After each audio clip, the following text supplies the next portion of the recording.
Barley.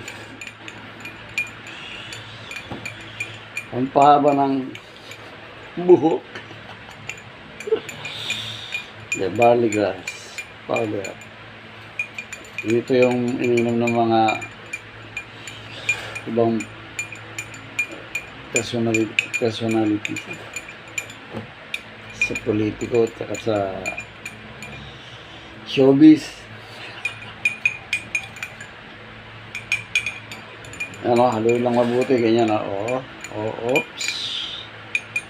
Bago ka mag-breakfast, barley ka muna.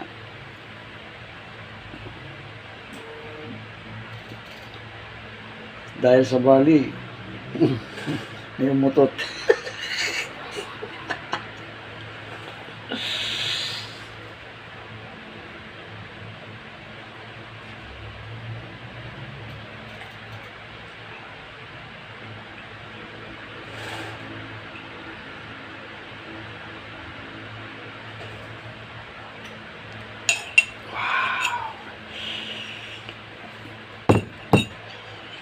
Barley.